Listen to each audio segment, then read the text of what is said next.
बीसवीं पीएचसी की एक ऐसी लापरवाही की ले ली एक मासूम की जान। ये देखिए अभी मैं मौजूद हूँ बीसवीं पीएचसी में और आपको बताते चले यहाँ पे एक लड़का है जो कि दमला का है और इस लड़के की उम्र 16 से 17 वर्ष है और बीसवीं पीएचसी के डॉक्टर की लापरवाही के कारण ये बच्चा मौत के भेंट चढ़ गया। सीनियर पत्रकार शंकर जी हैं हिंदुस्तान के। नहीं एक सेकंड, जब आप बच्चा आया तो आप यहाँ पर थे? हाँ थे यहाँ। बच्चा जब आया तो आप यहाँ पर थे?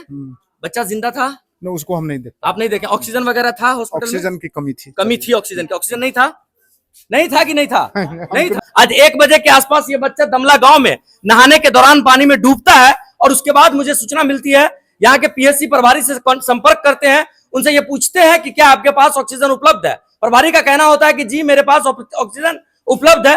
फिर बच्चे को लेकर यहाँ पर आया जाता है, अदरवाइज बच्चे को किसी प्राइवेट हॉस्पिटल में ले जाने का प्लान था। पिता का नाम अताबुल रहमान और बच्चे का नाम जिसकी मृत्यु हुई है उसका नाम कल्लू रहमान है। उम्र लगभग 16 से 17 वर्ष है और बीसवीं पीएचसी की लापरवाही ने एक 16 से 17 साल के बच्चे को मौत के घाट उतार दिया। लोग यहाँ पर लेकर आए जो उसके परिजन है, उनसे हम बात करेंगे। क्या हुआ था, कितने बजे लेकर आए थे यहाँ पे तुम लोग? यहाँ पे हम लोग 1:22 पर लेके आए थे। ठीक।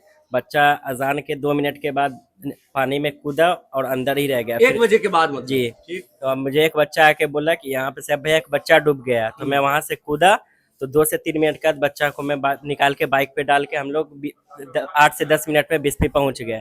यहाँ पहुंचे तो बच्चा की सांस चल रही थी, तो एक डॉक्टर आया, फिर ऑक्सीजन लगा इसको। ऑक्सीजन मशीन में ऑक्सीजन लेवल खत्म था। ऑक्सीजन मशीन में ऑक्सीजन खत्म था। ऑक्सीजन मशीन में ऑक्सीजन खत्म था बीसवीं पीएचसी के अंदर, जबकि डॉक्टर से पूछ के भेजा गया कि क्या आपके पास ऑक्सीजन उपलब्ध है। हो सकता है दूसरा बाटला रहा होगा ऑक्सीजन का, लाया वो? नहीं दूसरा भी नहीं था? नहीं। एक ही था, वो भी खत्म था। ये सुन लीजिए, बीसवीं पीएचसी में ऑक्सीजन खत्म था जब बच्चा यहाँ पे आया और डॉक्टर से पूछ के भेजा गया कि क्या आपके पास ऑक्सीजन है या नहीं है। कितनी बड़ी लापरवाही है ये बीसवीं पीएचसी की, इसका अंदाजा आप खुद लगा सकते हैं। उसके बाद क्या हुआ? उसके बाद फिर 2 इंजेक्शन इसको लगाया गया। उसके बाद फिर कुछ इसका सुधार नहीं हुआ, तो फिर 20-25 मिनट का एक डॉक्टर आता है, उसको आला, उसके पास आला भी नहीं रहता, वो आला चिल्लाता है। उसके बाद एक ग्रामीण इसको आला ला के देता है, चेक करता है, उसके बाद बोलता है ये मर गया। तो यहाँ पे आने के कितने देर के बाद डॉक्टर इसको इंजेक्शन दिया था? आने के 5 से 7 मिनट के बाद इंजेक्शन दिया था इसको। 5 से 7 मिनट के बाद। उसके बाद ऑक्सीजन वगैरह? ऑक्सीजन इसके पास था ही ना, ऑक्सीजन ला के बस वहां पे रख दिया। उसमें ऑक्सीजन खत्म था सिलेंडर में? जी, ऑक्सीजन खत्म था। उसके बाद क्या हुआ? फिर एक और दूसरी मशीन लाया, उससे भी कुछ नहीं हुआ। और भी कुछ नहीं उस मशीन वो मशीन ऑन ही नहीं। जब आप लोग हॉस्पिटल में पहुंचे तो इसका सांस चल रहा था? जिंदा? बिल्कुल सांस चल रहा था। हम खुद अपने हाथों से यहाँ से उठा के हम लोग वहाँ रखे थे और हम लोग ऑक्सीजन चिल्ला रहे थे। फिर ये रुको ना आराम से ला रहे हैं ना, वो जो थोड़े उम्र दराज थे वो अंदर से लेके आए ऑक्सीजन। उनको ऑक्सीजन नहीं चालू करने आ रहा था, बोले जा ऑक्सीजन खत्म है। तो हम लोग बोले हम तो आपको पहले फोन कर दिए थे, आप कॉल कर दिए थे यहाँ। ये लोग बोला ऑक्सीजन खत्म है। उसके बाद बोला ये लेके आया 2-3 मिनट के बाद ये जो कौन सी मशीन है। उसके बाद बोला बोर्ड किधर है, बोर्ड किधर। हम लोग बोर्ड यहाँ लाए, बच्चा को उठा के यहाँ लाए, उसको लगा, ऑन ही नहीं करने आ रहा था ये जो मशीन है।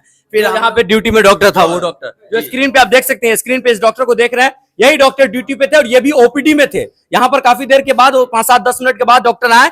ना ऑक्सीजन था, ना मशीन था, ना कुछ था और सिस्टम लाचार होने के कारण बीसवीं पीएचसी का बच्चे की जान चली गई। और यहाँ के नेता बड़े बड़े दावे, बड़े बड़े वादे करते हैं, लेकिन देख सकते हैं ये बीसवीं के बदहाली का जीता जागता सबूत।